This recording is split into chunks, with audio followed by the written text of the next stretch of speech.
Welcome to another episode of Explore Grant County, and we're going to do a quick podcast because we're really excited.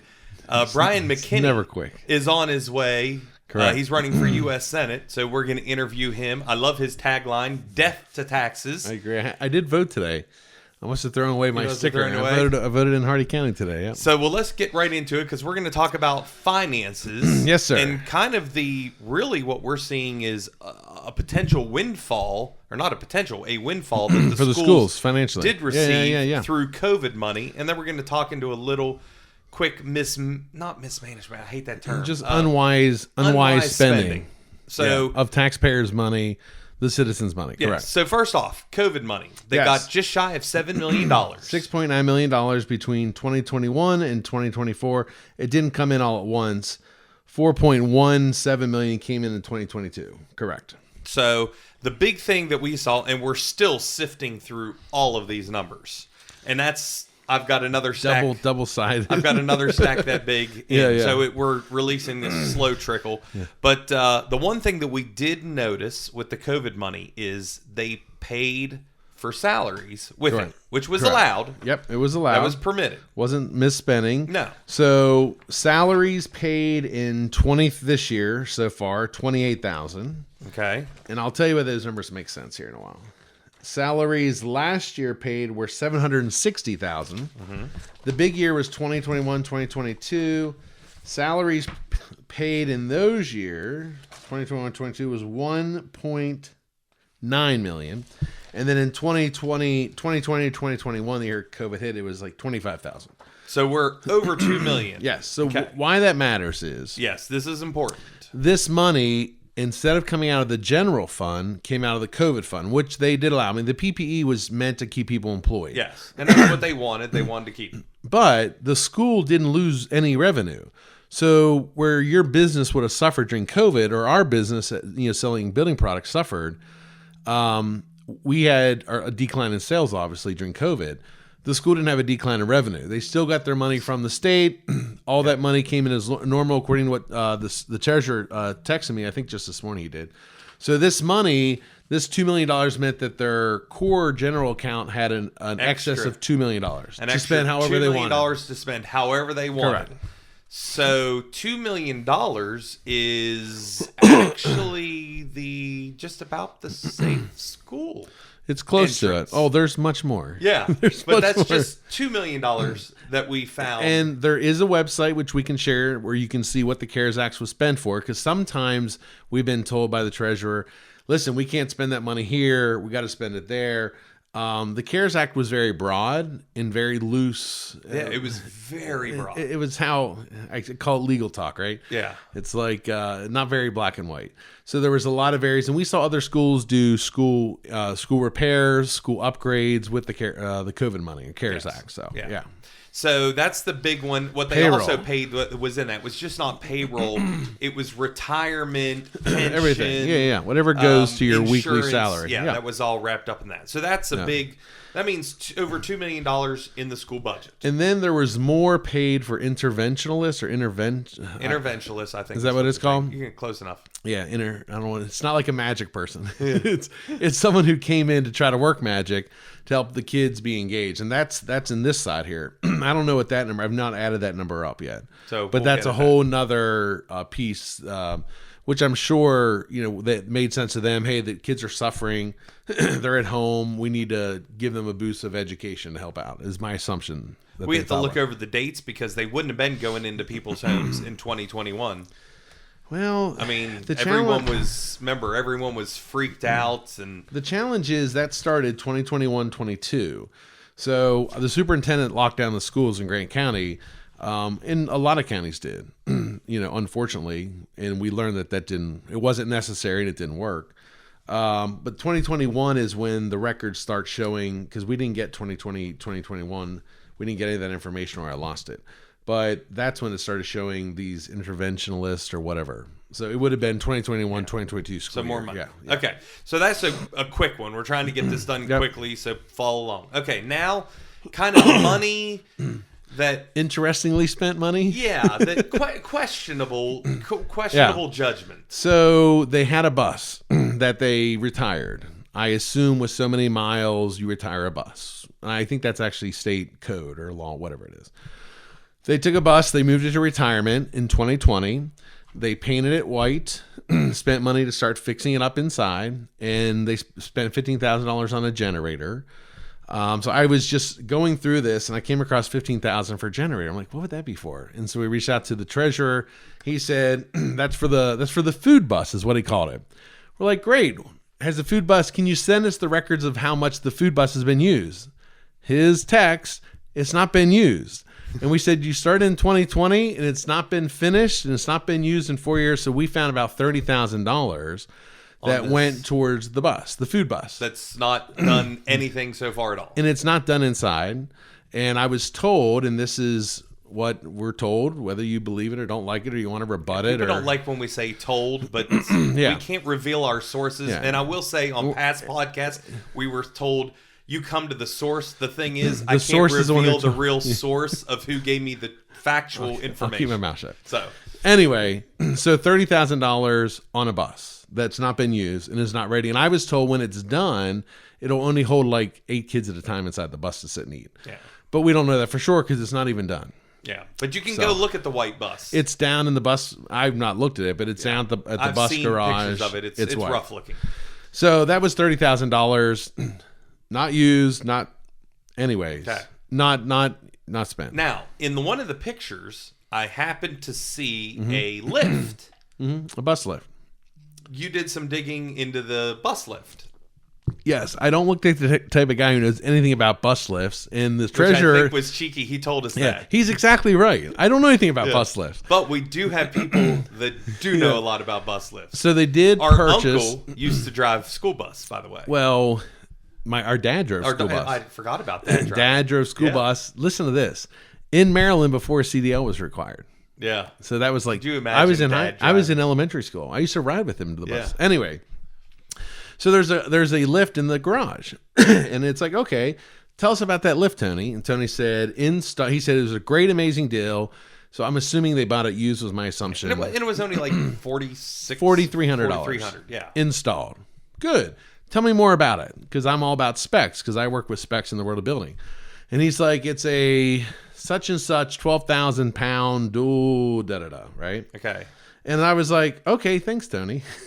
So I called you. I'm like, Jared, how much does a bus weigh? And I'm like, on the internet, the average bus is between 15,000 and 24,000. The lightest is like 14,000. Being 14,000.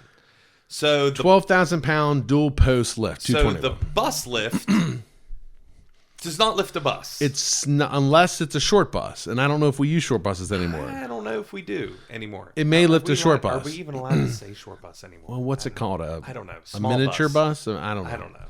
But the lift that we paid for, and some people are going to say it's only $4,300. Well, that's tax dollars, and that's a lot more than a lot of people make a month. That doesn't lift a bus. Now, that's a lot of people make less than $4,300. I understand, and it also, well, you could say, well, it can lift vehicles, and so the school did buy in the last levy. I've heard that the bus drivers use it for their vehicles to change oils. I've not heard that, but I've heard that. Well, let me put it this way: at my companies that I've worked for in the past, if they had a lift, because we had big trucks to deliver products, there are times where I take my personal vehicle and pay the mechanic to do it in the garage. He did it off hours. I paid him, but I got to use the lift. The challenge is the lift that the company bought wasn't only for my car; it was for the trucks. Yeah. So we put a lift in the bus garage that doesn't lift a bus. And then the challenge becomes, in the last levy, there was $200,000 that the citizens paid for vehicles. They bought 3 Chevy Traverses, and they bought them through the lease program. I'm sure it was a good deal. I wouldn't question that. I mean, we bought vehicles through leases. And I think that the treasurer said they were going to buy 3 more for the full $200,000. So there are 3 vehicles we could use on the lift. That's good. So not a total loss. Well, we're trying. We're trying to look for the positives. So, and then another thing that is questionable, when you brought up leases, we found out accidentally that they had to take, I'm just going to say a loan just so people understand, even though it's not a loan, it's called a lease, but a loan so people know. So they had to take a loan out for the bigger projects. And they ended up spending, how much was it in interest? So one of the Board of Education members is a loan officer. So I'm assuming maybe he helped them get a loan. They spent $131,000 in interest only for the Union Educational Complex project. That was at a 1.85% rate on a 5-year term. I don't know why they would need 5 years because the money came in quicker than the 5 years. But I think wasn't it a 5-year? I think it was a 5-year levy. Didn't we have this? Because yeah. But in other words, so there's two things you could have done to save the taxpayers $131,000, whether that's an amazing rate or not. And that tax rate, that interest rate was not on the levy because no, they just put But we can talk more about what that levy really means because there's a lot more to the numbers you see, obviously. Yeah.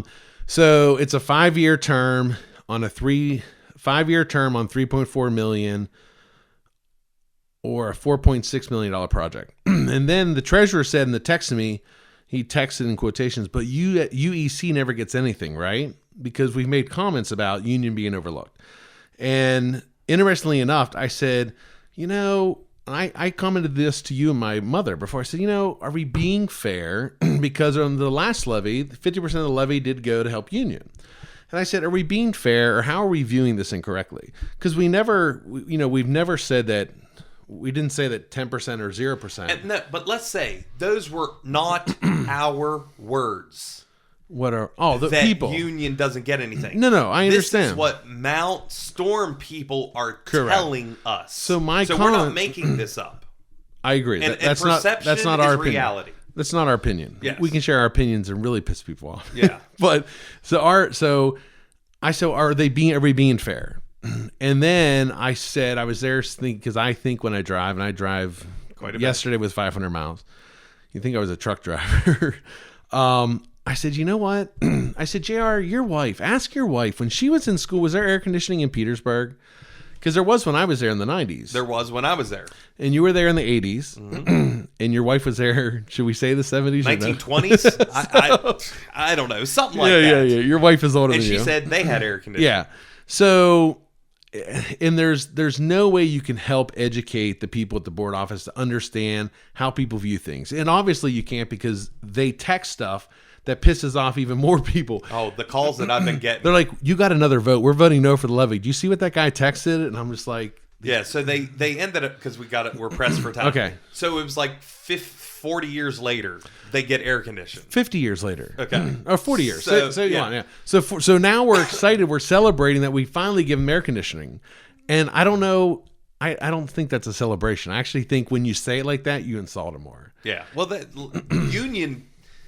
Union people, Mount Storm people called us and were like, we are ticked. It's a hard no. They should be. So, well, listen. I know we're in a rush because the senator's coming, the guy running.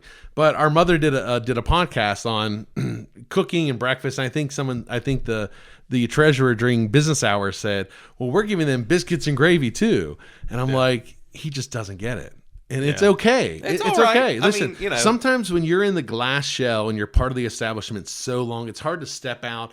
First off, to be open-minded to listen to what people were saying and to really have the I don't want to say the maturity, you gotta have a strong, you gotta be secure in yourself to let people tell you how to look at things. And it's not fun. I mean, it's not fun. I don't disagree. It's okay. When you're in a pastor's family and you get talked, you get corrected. It's not fun, dude. It's not fun. So I understand. I get yelled at every week. I've learned not to ask anybody their opinion. But then we found out something. This was the doozer of all. This was the all doozers. Yes.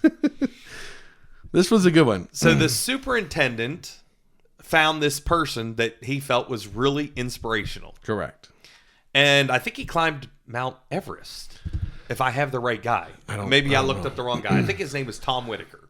Okay, that sounds right. But he wrote a book, and he had him come in. Yeah. And so we're like, okay, great. But we found out a little bit more. We found out that they paid for the guy to come in. Yep. Bought every single employee, whether it was a cook, a janitor, teacher, board office, everyone bought each one a book. So, but let's do you want to do the kicker? Let's just give that a dollar amount first. Okay. So this is in my text.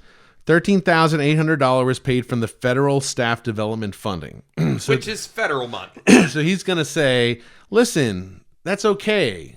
Yeah, it's federal money. If we don't use it, we lose it." And I don't know if that's true or not. Yeah. But here's the really kicker.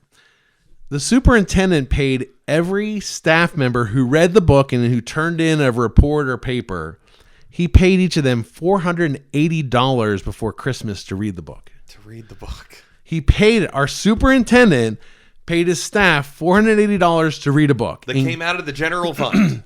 Out of the general fund, and guess how much it was? Well, I would have to kind of guess at how many staff there are. 150? There's around 150 staff. Okay. Only 2/3 read it and turned in the paperwork to get the money. Okay. Not everybody read it, including the treasurer. He said, "I did not read it." He didn't tell me why. He just said, I opted out. So $47,301 of taxpayers' money was spent to ask and that's general fund. Remember we said how when they pay the teachers from COVID money, it made them get a bigger general fund, and that fund is not as. Now I'm not sure. Was this during COVID? I don't know. I don't have a year. Did we? But listen, the COVID money's been going on for. It's still going on now, and there's still almost 300,000 of COVID money left. So you said something that was interesting. Uh-oh. You said only 2/3 read it. Yeah. So I don't know what's worse. That we paid $480 per person to read it, or that actually 1/3 of the people didn't read it. Refused the $480 to read it. Here's my viewpoint on this. And this is me talking about our recruiter. I don't know who our recruiter is. Do we have a recruiter? Well, apparently not, because we don't do very well with it. So we may not. And I'm not being facetious. We just may not. I don't know. But if we're recruiting, this tells me Maslow's hierarchy of needs that I was taught in business 20-some years ago, probably at Shepherd College. Money is not one of the top 3 reasons why people stay at a job, And so when I saw that number, I said, if I'm the recruiter, I'm going to say, because we were told by the treasurer, hey, the people we pay the same amount in every county. We have nothing better to offer, and so. The recruiter needs to look at that and think strategically about, okay, 1/3 of our people, including our treasurer, didn't read the book to try to do better. Yeah. So, and anyways, I just heard the doorbell. So we'll leave it at that. Explore Grant County. We'll have more as it trickles out. That's plenty.